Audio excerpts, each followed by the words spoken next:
ইতিহাস সাক্ষী সোশ্যাল মিডিয়ার মানবতার ফেরিওয়ালারা কখনো সঠিক সময়ে কাজে আসে না। গতকালকে আমি একজন অসহায় মহিলাকে নিয়ে একটা ভিডিও আপলোড করছিলাম, সাহায্য চাইছিলাম। ওই ভিডিওতে কোনো মানবতার ফেরিওয়ালার দেখা মিলল না, অথচ ভিডিও আপলোড করার সাথে সাথে একজন প্রবাসী ভাই 10,000 টাকা দিয়ে সাহায্যের হাত বাড়িয়ে দিলেন।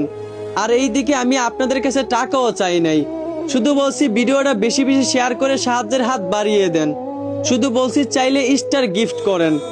কত মানুষকে দেখলাম আলতু ফালতু ভিডিওতে হাজার হাজার স্টার দিয়ে দেয়, অথচ তাদেরকে সাহায্যের বেলা খুঁজে পাওয়া যায় না। গতকালকে আমি মেয়েটার সঙ্গে কথা বললাম। মেয়েটা বলল তার একজন বাবা আছে, বাবা নাকি বৃদ্ধ হয়ে গেছে, কাজ করতে পারে না। আর তার একটা বোনও আছে, কিন্তু সে পাগল, টাকা না থাকা সমান। আর তার মা কিছুদিন আগে হঠাৎ করে স্ট্রোক করে, আর তার মায়ের ডান হাত এবং ডান পা অবশ হয়ে যায়। মেয়েটা শার্ট প্যান্ট পরে রাস্তাঘাটে রিক্সা চালিয়ে ইনকাম করত, কিন্তু তার মা অসুস্থ থাকার কারণে সে ইনকামও করতে পারতেছে না। সে অনেকের কাছে সাহায্যের হাত বাড়িয়েছে, কেউ তাকে সাহায্য করেনি। আমার কাছে সাহায্য চাইছে, আমি নিজেই তো ভাই গরিব মানুষ, তাই ভিডিওর মাধ্যমে সাহায্য করার চেষ্টা করলাম। আপনাদেরকেও বললাম ভাই, যদি পারেন সাহায্যের হাত বাড়িয়ে দেন, নয়তো ভিডিওটা বেশি বেশি শেয়ার করে দেন। ধন্যবাদ আপনাদেরকে।